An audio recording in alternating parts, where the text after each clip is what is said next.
Simplifresh mendeklarasikan sebagai waralaba syariah. Sebenarnya apa sih bedanya dengan waralaba konvensional? Oke, mari kita bahas.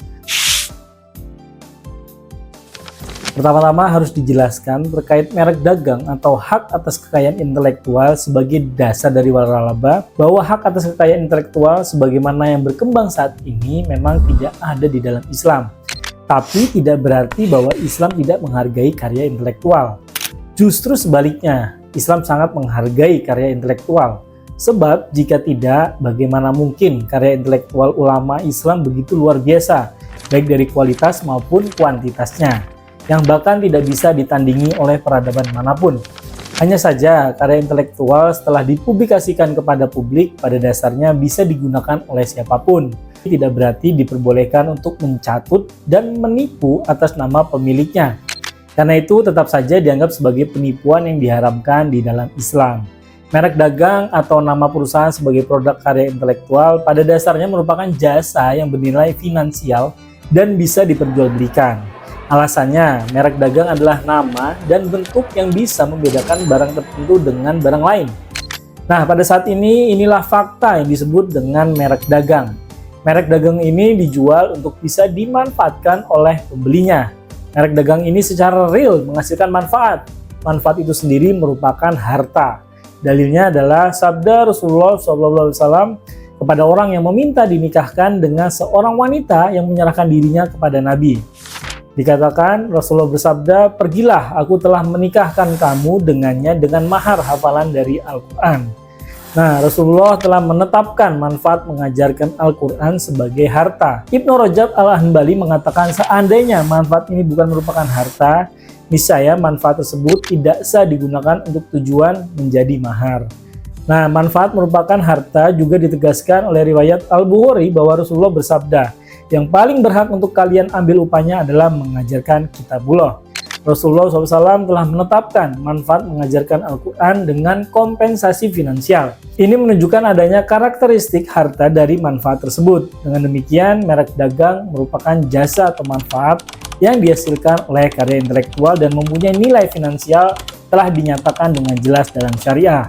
Akad termasuk jasa atau manfaat yang dihasilkan juga merupakan akad yang sah sebagai salah satu objek akad selain benda.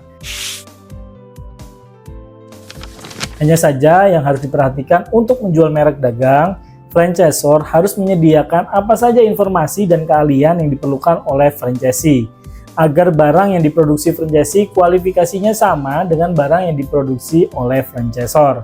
Karena itu, jual beli franchising hukumnya mubah atau boleh dari aspek jual beli merek dagangnya. Ini khusus untuk pembahasan waralaba lokal. Namun untuk waralaba asing ada hukum pembahasan tersendiri.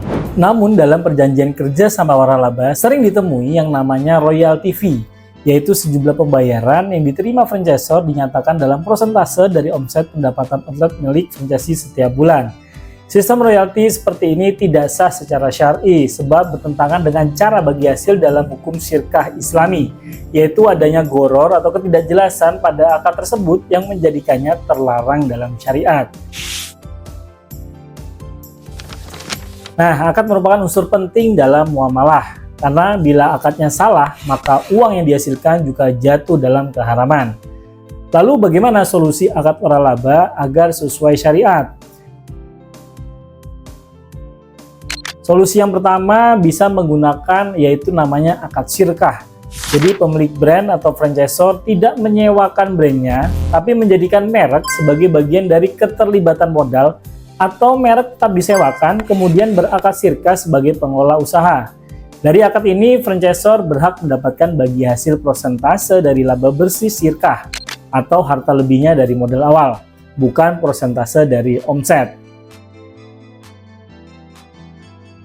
Lalu solusi yang kedua bisa menggunakan dua akad yang terpisah.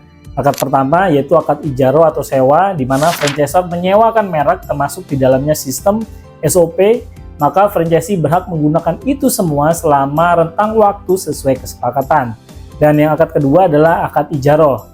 Jadi di mana bagi franchisor yang aktif membantu franchisee melakukan kegiatan maintenance rutin, kunjungan, marketing, selling, branding, yang dimana di luar kegiatan akad pertama di atas, Dapat juga mendapatkan upah fix setiap bulan jika menggunakan akad ijaro, atau bisa juga upah bila tercapai suatu omset tertentu yang diberikan oleh franchisee dengan akad jualah.